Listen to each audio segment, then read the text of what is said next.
अस्सलाम वालेकुम दोस्तों। मैं हूँ इश्तियाक अहमद और मैंने ये एक यूट्यूब चैनल स्टार्ट किया है जिसका नाम है नॉलेज गेट एकेडमी। इसमें हमारी कोशिश होगी कि जितना भी सिलेबस होता है पीपीएससी, एफपीएससी, एनटीएस, ओटीएस और दूसरे भी जितने पेपर पाकिस्तान में होते हैं या इंडिया में होते हैं उन सब को कवर करने की कोशिश करेंगे। मुख्तलिफ़ टॉपिक्स हम यहाँ पे सेलेक्ट करेंगे और उनको आगे फिर एक्सप्लेन करेंगे। तो ये जो हमारा चैनल है, हम कोशिश करेंगे कि जो भी डिफ़िकल्टी आप लोगों को तैयारी के हवाले से होती है, हम कोशिश करेंगे कि उसको हम कवर करें और आपके लिए आसान से आसान तरीके लेके आए ताकि आप आसानी से तैयारी कर सकें। तो इस हवाले से आज ये मेरा पहला लेक्चर है और हम अपनी जो वीडियो है उसका जो स्टार्ट करेंगे वो जियोग्राफिक टर्म से करेंगे। जियोग्राफ़ी क्या होती है? जियोग्राफ़ी ज़मीन के बारे में इल्म को हम जियोग्राफ़ी कहते हैं। तो उस ज़मीन को समझने के लिए कि ज़मीन किस तरह मुख्तलिफ़ हिस्सों में तकसीम हुई पड़ी है और समुंदर के साथ उसका क्या रिलेशन है, ओशंस के साथ क्या रिलेशन है, ये सारी चीज़ें हम इसमें पढ़ेंगे। अभी तो हम कुछ टर्म्स पढ़ेंगे जियोग्राफ़ी की जो कि आपके लिए काफ़ी इम्पोर्टेंट हैं कॉम्पिटिटिव एग्ज़ाम्स के हवाले से। तो जियोग्राफिक टर्म्स बहुत सी हैं लेकिन आज हमने जो स्टार्ट करनी है उनमें से कुछ मैं आपके साथ शेयर करता हूं और कुछ इंशाल्लाह नेक्स्ट वीडियो में हम करेंगे। तो इंशाल्लाह गौर से सुनिएगा और आपको बहुत ही अच्छी तरीके से एक्सप्लेन करने की कोशिश करेंगे, सादा अल्फाज में एक्सप्लेन करने की कोशिश करेंगे ताकि आप लोगों को कोई इतना बड़ा मसला ना हो और आप इजीली ये सारी चीज़ें समझ जाएं।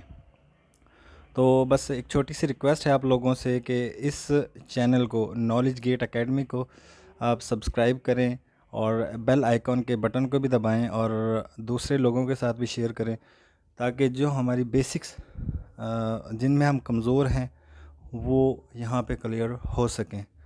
तो जियोग्राफिक टर्म्स में सबसे पहले हमारे पास है क्रीक। मतलब हमने कभी ये अल्फाज हो सकता है ना भी सुने हों और अगर सुने भी होंगे तो हमको इनके अबाउट बिल्कुल भी नॉलेज नहीं है कि ये जो इस तरह की जो टर्म्स हैं वो किस तरह इस्तेमाल होती हैं और किस तरह इनकी लोकेशन होती है। ये सारी चीज़ें हम यहाँ पढ़ेंगे।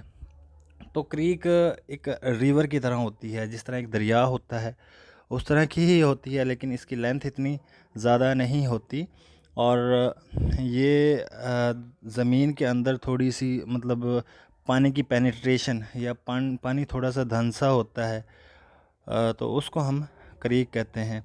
और अगर हम यहाँ पे गौर करें तो हमें 3 क्रीक्स नज़र आ रही हैं जो पाकिस्तान और इंडिया की बॉर्डर के पास हैं।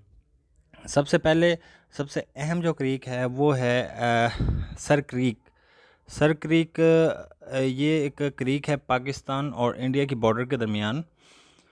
यहाँ पे आपको ये भी बताता चलूँ कि सर क्रीक इशू भी एक चल रहा है पाकिस्तान और इंडिया के दरमियान, जिसमें पाकिस्तान कहता है कि मेरी जो बाउंड्री है वो ये ग्रीन लाइन के दूसरी साइड पे, मतलब ग्रीन लाइन से साइड पे जो है ये वाली है, और जबकि इंडिया कहता है कि जो दूसरी साइड पे अगर हम देखें राइट साइड पे जो एक लाइन है ये मतलब इंडिया की बाउंड्री है।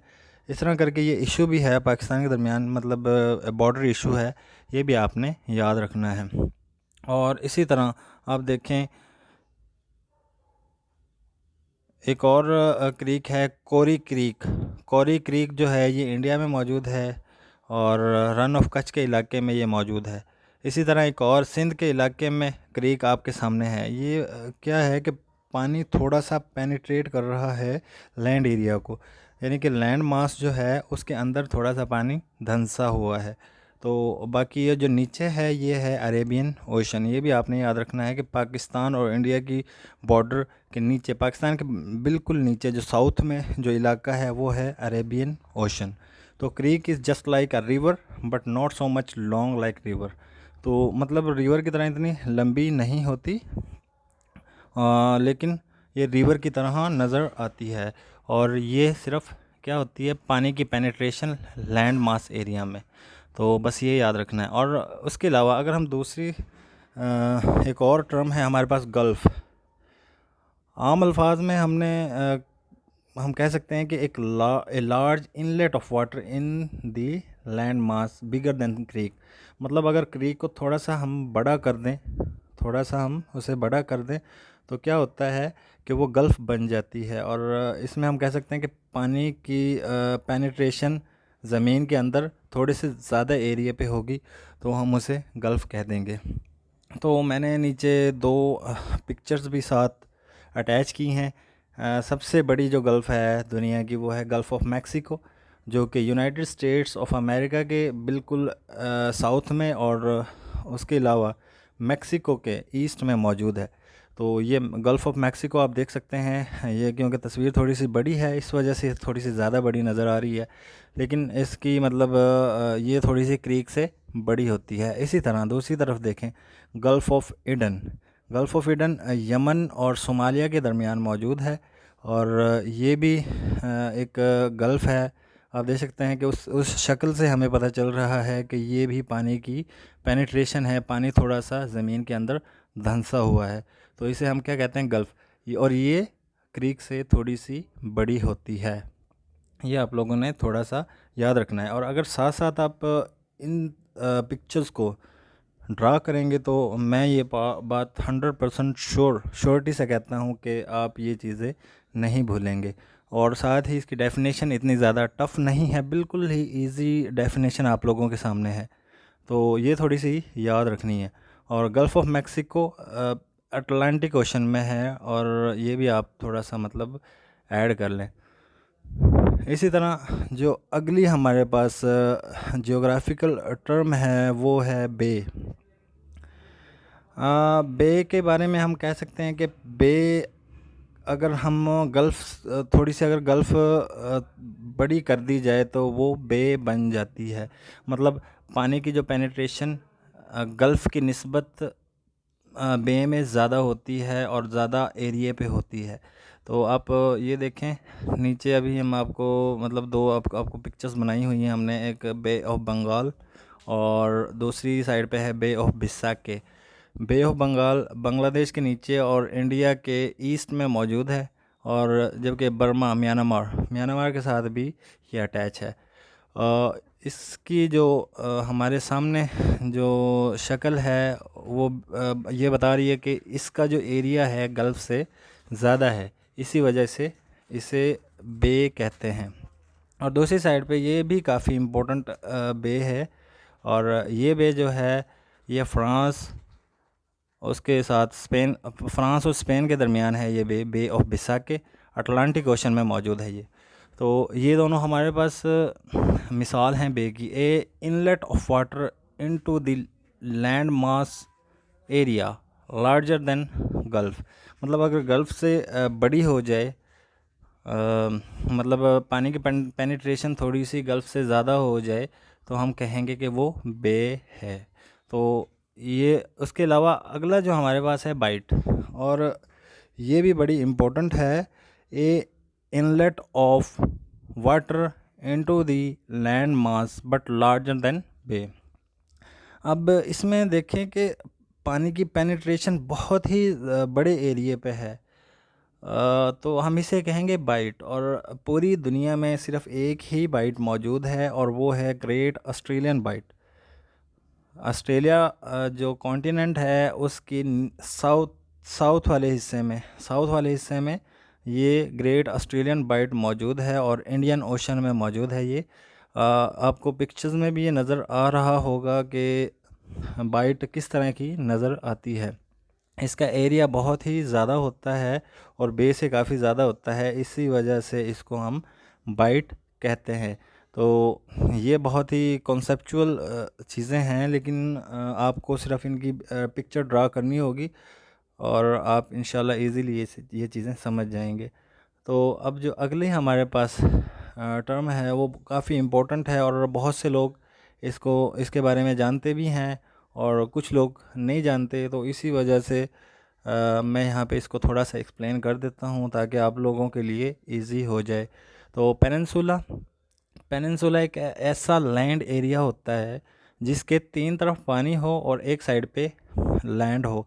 तो अगर हम गौर करें, जो दुनिया के सबसे बड़ा पेनिनसुला है वो है अरेबियन पेनिनसुला। अगर लेफ़्ट साइड पे हम देखें तो हमें ये कुछ कंट्रीज़ नज़र आ रहे हैं ग्रीन कलर में, तो ये सारा अरेबियन पेनिनसुला है। और अरेबियन पेनिनसुला का अगर देखें तो इसको तीन साइड से पानी ने घेरा हुआ है। अगर इसके हम ईस्ट में देखें तो हमारे पास मौजूद है पर्शियन गल्फ़, जो कि कुवैत तक जाती है, इराक़ से भी उसकी अटैच हैं बॉर्डर्स। और उसके अगर हम बिल्कुल वेस्ट में देखें तो हमारे पास रेड सी है। और इसके अलावा अगर हम देखें उसके साउथ में तो अरेबियन सी और गल्फ़ ऑफ एडन मौजूद है। तो ये तीन साइड से पानी ने घेरा हुआ है इस पेनिनसुला को, इस लैंड मास एरिया को, जबकि एक साइड पे लैंड एरिया है। तो इस वजह से इसे हम क्या कहेंगे, पेनिनसुला कहेंगे। और ये भी आपको बताता चलूँ, सबसे बड़ा जो पेनिनसुला है दुनिया का वो है अरेबियन पेनिनसुला। इसी तरह मैंने एक और आपके साथ ये तस्वीर शेयर की है। नॉर्थ कोरिया और साउथ कोरिया, ये दो कंट्रीज़ हैं जो कि चाइना के साथ इनकी बॉर्डर लगती है। नॉर्थ कोरिया चाइना के साथ अटैच है, जबकि साउथ कोरिया नॉर्थ कोरिया के साथ अटैच है। तो इसे हम कहते हैं कोरियन पेनिनसुला। कोरियन पेनिनसुला के तीन साइड पे पानी है और एक साइड पे ज़मीन का हिस्सा है, यानी कि लैंड मास एरिया है। अगर हम देखें ईस्टर्न कोरिया की तरफ देखें, अगर ईस्ट में देखें तो सी ऑफ जापान मौजूद है, और जबकि वेस्ट में देखें येलो सी मौजूद है और कोरिया बे भी मौजूद है वहाँ पे। और जबकि नीचे देखें वो वहाँ पे कोरियन स्ट्रेट है और वो भी पानी ही है। तो अगर देखें गौर करें तो हमको ये नज़र आएगा कि इस ज़मीन के टुकड़े के तीन साइड पे पानी है और जबकि एक साइड पे लैंड एरिया है। तो पेनिनसुला की अगर हम डेफिनेशन देखें, ऐसा लैंड का एरिया जो तीन साइड से पानी से घिरा हो और जबकि एक साइड पे उसकी ज़मीनी हिस्सा हो, तो इसे हम कहते हैं पेनिनसुला। तो ये हमारे पास कुछ टर्म्स थी जो आपको समझानी थी। इसी तरह हम बहुत सी टर्म्स करेंगे और ये हमारे लिए काफ़ी मुफीद भी साबित होंगी, और हमें ये भी पता चलेगा कि इनकी इम्पोर्टेंस क्या है पेपर पॉइंट ऑफ व्यू के हवाले से, और इसके क्वेश्चंस किस तरह आते हैं। तो कुछ मिसालें भी मैंने आपको साथ साथ अटैच की हैं, तो ये काफ़ी आपके लिए हेल्पफुल साबित होंगी। तो इंशाल्लाह नेक्स्ट लेक्चर में मैं कोशिश करूँगा कि कुछ ज़्यादा टर्म्स को आपके साथ शेयर करूं, लेकिन ये पाँच या छः टर्म्स हैं, ये भी काफ़ी इम्पोर्टेंट हैं और पेपर पॉइंट ऑफ व्यू के हवाले से बहुत ही ज़रूरी हैं करनी। और जिनको कुछ भी नहीं आता उनके लिए ये वीडियो काफ़ी हेल्पफुल भी होगी। और नेक्स्ट जब भी मतलब दूसरी हम वीडियो यहाँ पे शेयर करेंगे तो वो भी आप लोगों के लिए काफ़ी हेल्पफुल होगी। तो बस मेरी एक छोटी सी रिक्वेस्ट है कि इस चैनल को आप सब्सक्राइब करें और बेल आइकॉन को दबाएं ताकि आप लोगों के पास मेरी वीडियो सबसे पहले पहुंचे और आप वो वीडियो देख के जो आपकी कमी और जो आपकी मतलब कमज़ोरियां हैं उनको आप दूर कर सकें। तो ये थी आज की वीडियो। इंशाल्लाह दोबारा आपको मतलब वीडियो मैं इंशाल्लाह शेयर करूँगा। तब तक के लिए अल्लाह हाफिज़।